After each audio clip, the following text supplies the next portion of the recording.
Ya, siap ya. Oke, terima kasih. Assalamualaikum warahmatullahi wabarakatuh. Rekan-rekan media sekalian, hari ini hari Minggu, tanggal 9 Agustus tahun 1900 tahun 2026, mohon maaf, tahun 2026, kami dari Yayasan Sekolah Harapan Ibu Pondok Pinang menyampaikan rilis terkait dengan perkembangan terkini dari penemuan senjata serta respon terhadap berbagai pemberitaan yang berkembang di media. Hari ini yang hadir saya sendiri Hermawanto. Di sebelah kiri saya ada Bapak Dr. Haji Jan Sofyan Syafi'i, MBA. Beliau adalah salah satu pendiri awal yayasan. Ini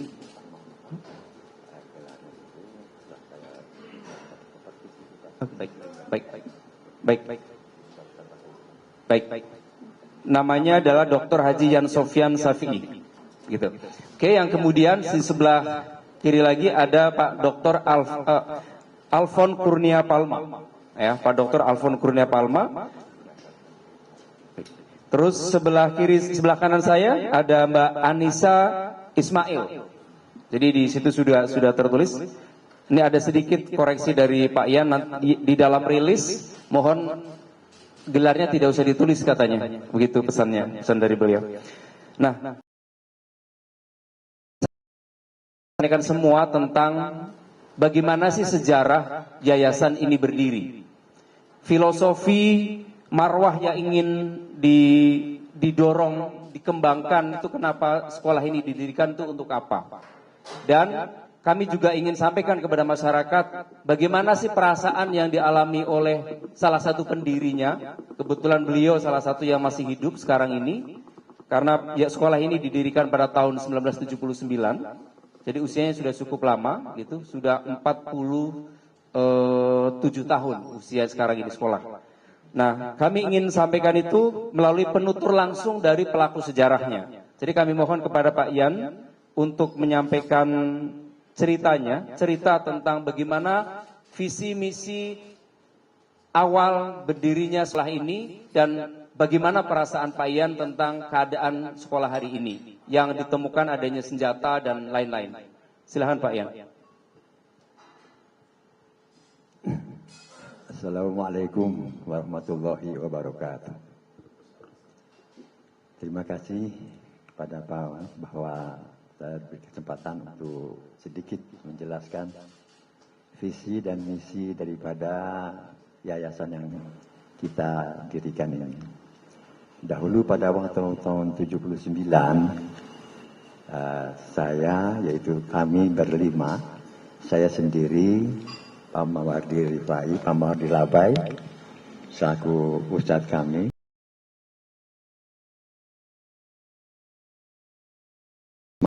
Itu putra dari Pak Adam Malik.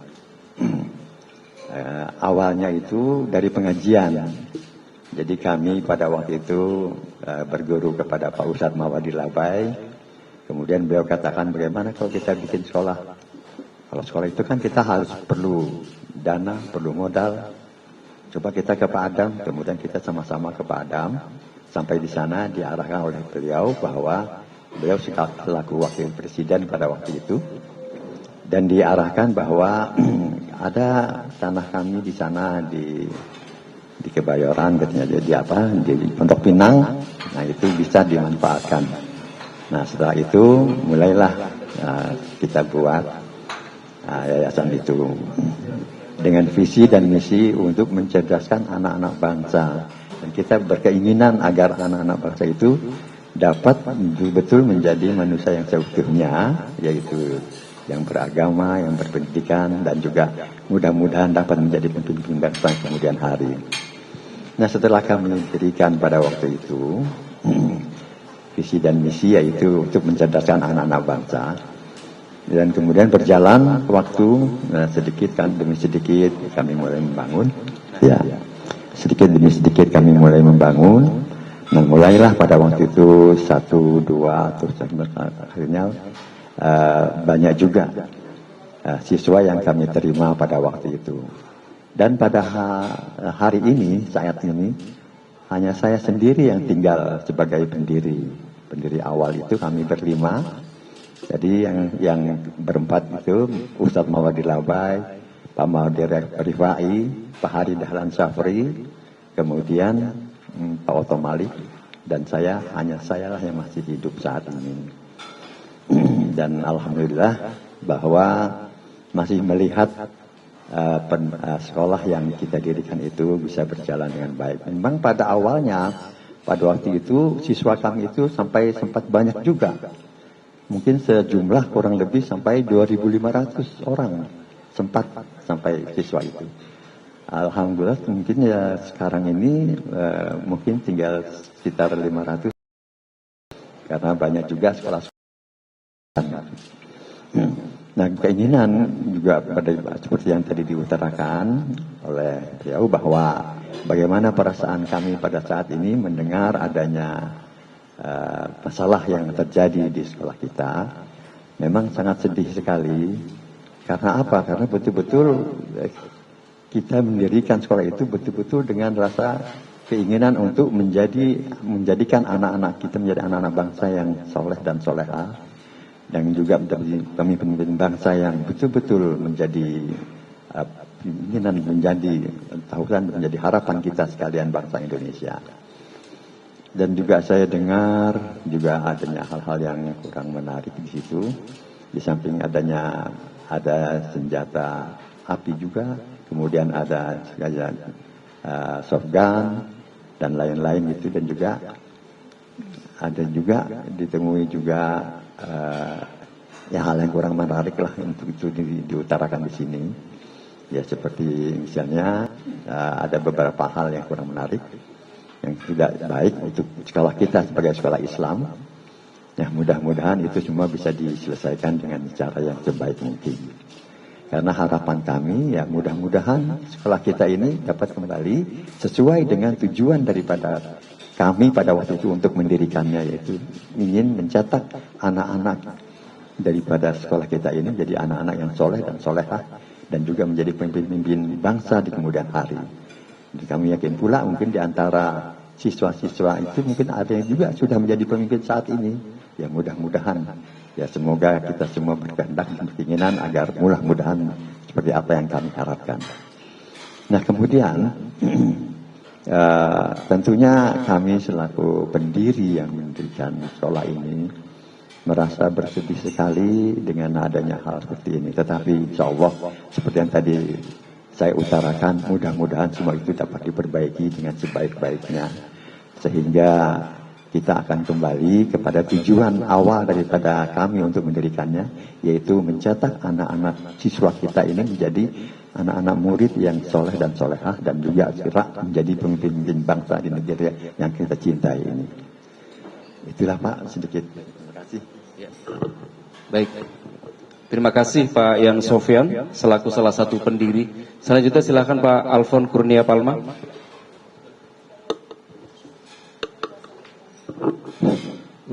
Baik, terima kasih teman-teman semua.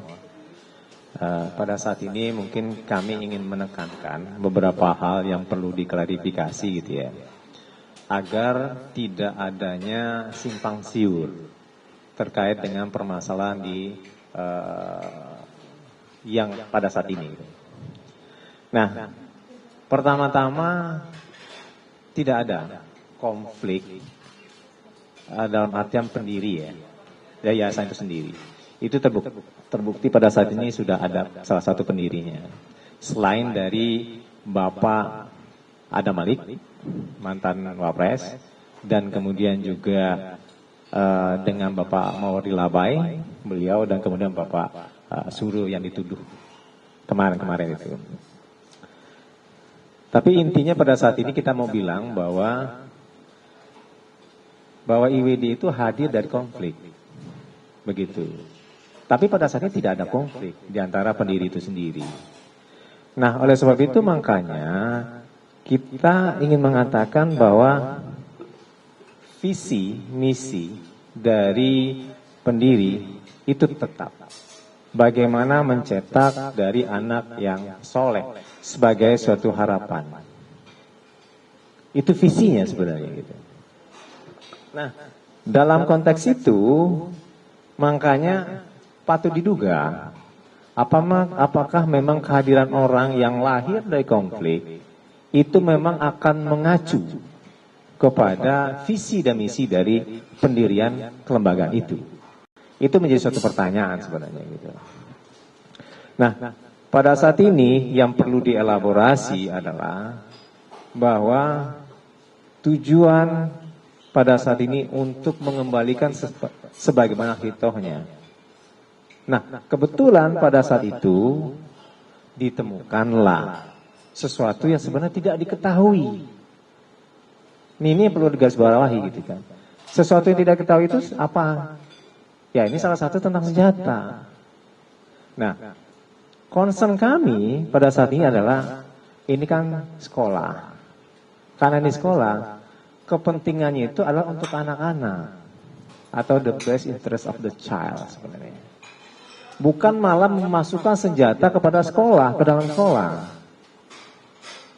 Nah, apabila itu dilakukan, apakah memang itu sesuai dengan visi misi dari seorang pendiri atau seorang pendidik? Enggak juga.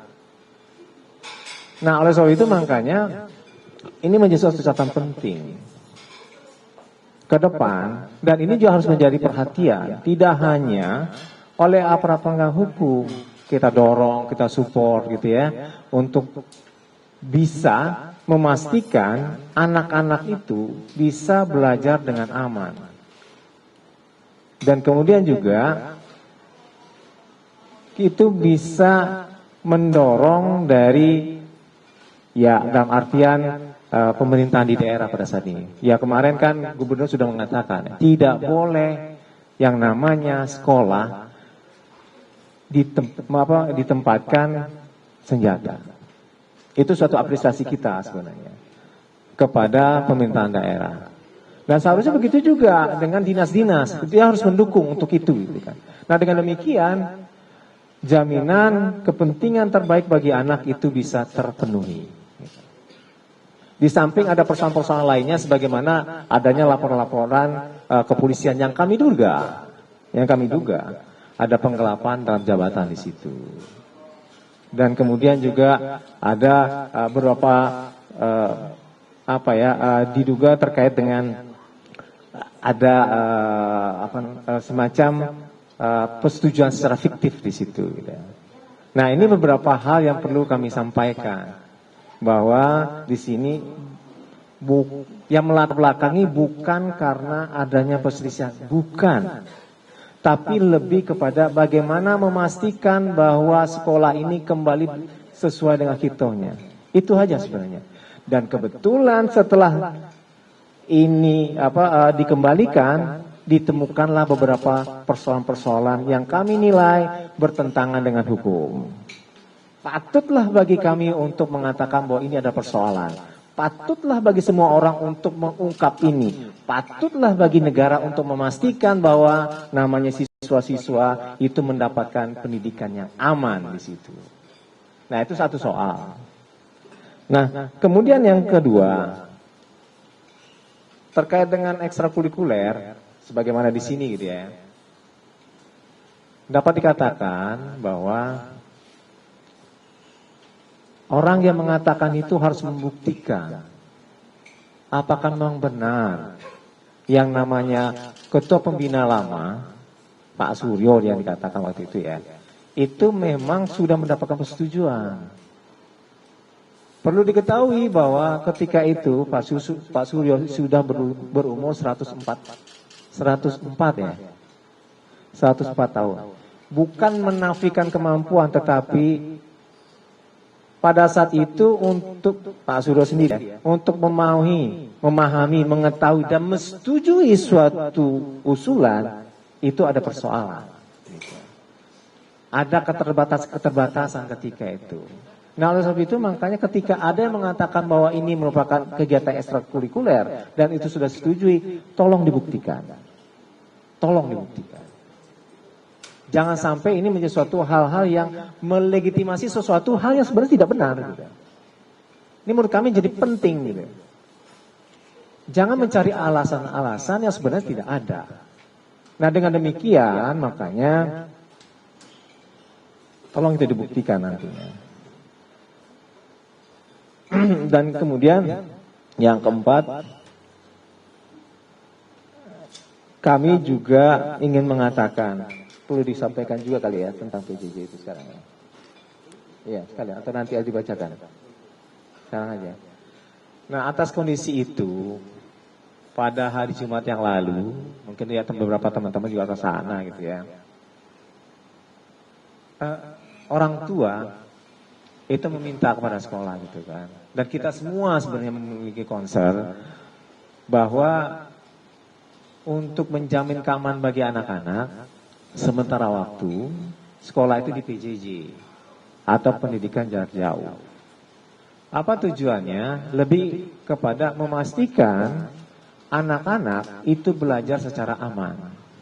Nah, seiring dengan ini sebenarnya ya, seiring dengan ini, kami sangat mendorong agar aparat kepolisian itu untuk segera bisa melakukan sterilisasi kepada tempat-tempat yang mungkin kami tidak ketahui. Tapi memang secara umum itu sudah diketahui bahwa di mana saja ada persoalan-persoalan, misalnya kemarin kayak contohnya adalah senjata gitu ya. Tapi kita tidak tahu. Kami tidak tahu. Ada tempat-tempat yang lain. Nah, untuk menjamin dan memberikan kepastian, nah, kami mendorong tuh kepada aparat kepolisian, khususnya Polres Jakarta Selatan, Polda, atau tim Mabes Polri, itu kan terkait dengan keamanan ini sendiri. Terutama yang berkaitan dengan Intelcam. Jangan sampai ini dikait-kaitkan dan kemudian memberikan suatu image yang negatif kepada anak-anak. Itu makanya dari awal kami sangat menjaga agar ini tidak tersangkut dengan anak. Karena yang sangat penting bagi kita pada saat ini adalah bagaimana anak-anak itu bisa mendapatkan pendidikan aman, layak, dan tidak ada ketakutan di ruang-ruang sekolah. Nah, oleh sebab itu makanya pada saat ini sangat baik sekali ya kalau semisal ke depan dalam jangka waktu proses PJJ ini aparat kepolisian yang memang memiliki kewenangan itu untuk menetralisir, mensterilisasi, karena itu adalah kewenangannya. Itu kan berdasarkan undang-undang kepolisian. Nah, jadi bagi kami sebenarnya pada saat ini ingin mengklarifikasi beberapa hal tersebut agar tidak terjadi kesimpang siuran, agar tidak lagi terjadi suatu hal-hal yang sebenarnya tidak ada tetapi diada-adakan. Nah, mungkin itu dari saya. Terima kasih. Billahi taufiq wal hidayah. Wassalamualaikum warahmatullahi wabarakatuh. Saya akan kembalikan kepada Pak Hermawanto.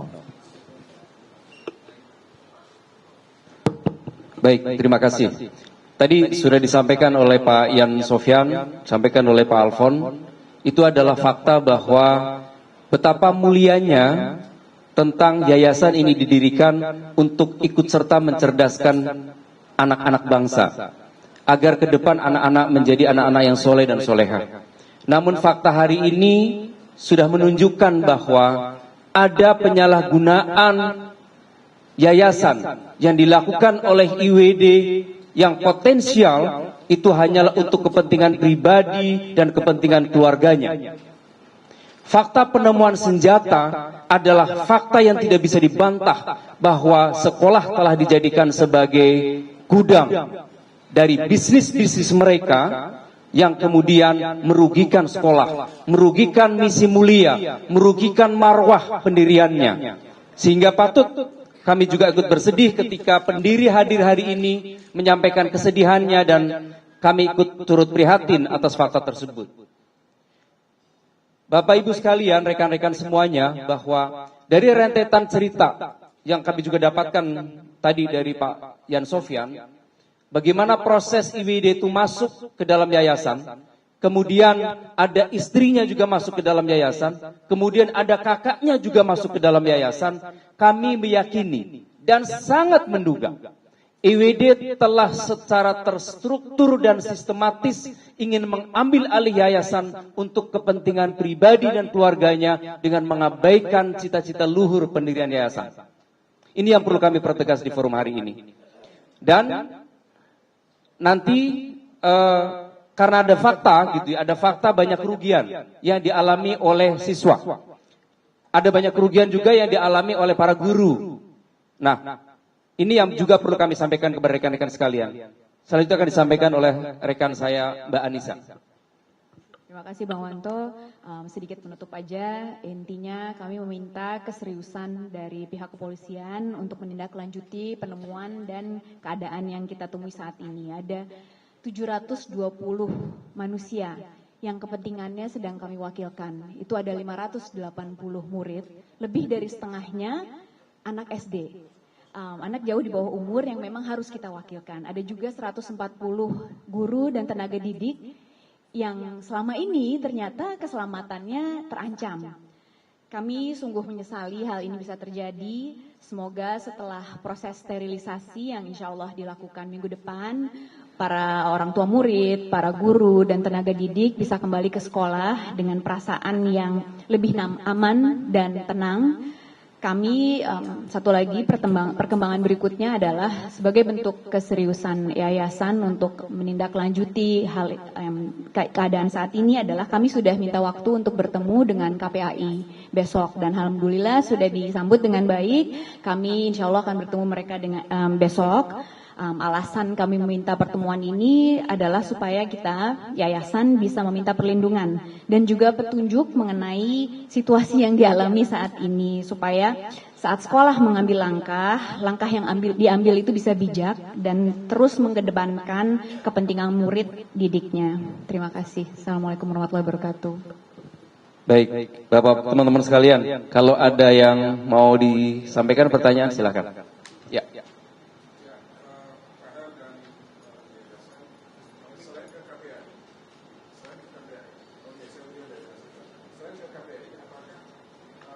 kuasa hukum dan juga ahli waris akan berencana audiensi dan ditampilkan kepada Gubernur DKI Jakarta. Karena Jumat kemarin Pak Pramono juga sudah memberikan respon yang cukup cepat terkait dengan penemuan senjata ini. Terima kasih. Baik. Jadi ke KPAI rencananya adalah besok pada hari Senin jam 10 kami sudah ada komunikasi dengan KPAI untuk berada di sana. Dan kami terima kasih seperti tadi sudah disampaikan mendapat respon yang sangat positif. Terkait dengan gubernur, bagaimana komunikasinya, Pak Alfon silakan sampaikan. Silakan.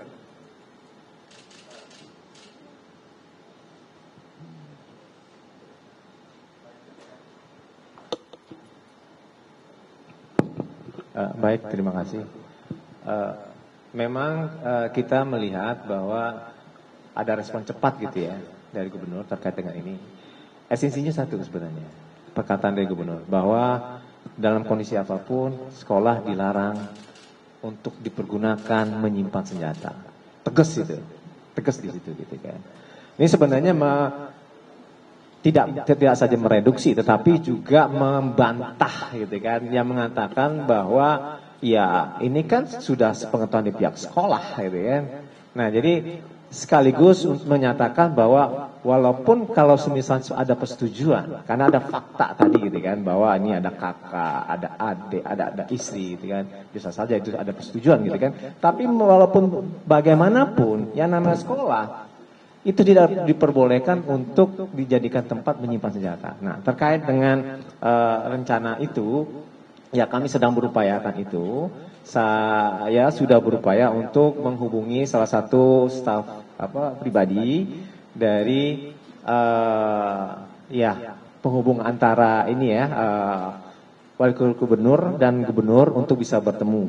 Ini sekarang kita sedang mengkonfirmasi apakah dalam waktu dekat bisa bertemu. Permintaan cuma satu sebenarnya, memastikan bahwa yang namanya dinas pendidikan itu melihat ya sekolah, apakah memang walaupun sudah ada senjata, Itu proses belajar mengajar itu aman atau tidak gitu. Kan ini ada dua hal yang berbeda. Satu, proses belajar mengajar tetap berlangsung, tetapi ada senjata di dalam. Yang faktanya tidak diketahui oleh pengurus utama yang pada saat ini, kepengurusan pada saat ini gitu ya, ada senjata. Tidak mengetahui gitu kan. Tetapi selama 5 bulan ini atau selama berapa lama yang lalu gitu kan tidak terjadi apa-apa gitu. Nah, ini merupakan sesuatu hal yang perlu diperjelas agar nanti tidak adanya ketakutan dan kekhawatiran bagi wali murid untuk tetap melanjutkan proses belajar mengajar gitu kan. Seperti dikatakan oleh Mbak Anissa tadi gitu kan, ada sekian jumlah murid, ada sekian jumlah tenaga pendidik, ada sekian jumlah dari kepengurusan yang ada di sana. Ya kalau semisalnya orang tahu, artinya dia bisa berhati-hati. Tapi kalau misalnya orang tidak tahu, mereka tidak tahu akan harus berhati-hati atau tidak gitu kan. Tapi adalah suatu kemujuran tidak terjadi apa-apa. Nah oleh sebab itu makanya permintaan dasar kepada gubernur, ya mungkin dari sini juga kami meminta untuk bisa kepada Pak Gubernur bisa menemui kami nantinya gitu kan, agar bisa menjelaskan gitu kan, ini kondisinya gitu. Dan kemudian untuk ada perwakilan dari Dinas Pendidikan untuk sana untuk melihat sekaligus mendorong kepada aparat berwenang nama ini adalah kepolisian untuk segera dan jangka waktu PJJ ini agar tidak tertunda lagi nanti PJJ-nya gitu kan. Ya walaupun PJJ pada saat ini bukan artinya membuat dari aparat penhukum tidak akan bekerja untuk melakukan netralisir dari atau mensterilisasi dari sekolah itu sendiri. Agar dengan demikian kalau misalnya sudah pasti anak-anak bisa sekolah lagi. Itu kira-kira dari saya. Terima kasih. Pak, kami juga sedang membangun komunikasi dengan Komisi 3 dan Komisi 10 DPR sehubungan dengan hal ini. Semoga segera mendapatkan waktu untuk audiensi. Terima kasih. Ya, jadi kami besok hari Senin besok. Jadi kami ini sudah meminta komunikasi langsung. Ini ada rekaman komunikasinya saya dengan penyidik di Polres Metro Jakarta Selatan untuk meminta kepolisian segera melakukan sterilisasi. Jadi minggu depan tadi disampaikan sekolah akan PJJ total selama 1 minggu. Untuk apa? Untuk memastikan keamanan dan keselamatan peserta didik di sekolah. Kenapa? Karena masih ada ruangan yang tertutup, masih ada ruangan yang terpolis lain yang kami tidak tahu di dalam isinya apa. Atas dasar itulah kita berkomunikasi kepada kepolisian untuk segera dilakukan sterilisasi. Komunikasi sudah berjalan, alhamdulillah direspon cukup baik oleh Polres dan beliau mengatakan kami akan berkoordinasi dengan seluruh elemen ahlinya. Jadi ada semua, jadi sampai Densus pun katanya berkomunikasi katanya. Jadi seperti itu dengan seluruh ahlinya. Yang jelas Polres Metro Jakarta Selatan sudah menyatakan berjanji dengan saya, sudah dikomunikasikan dan tunggu waktunya kami akan lakukan segera. Itu komunikasi dari penyidik Polres Metro Jakarta Selatan.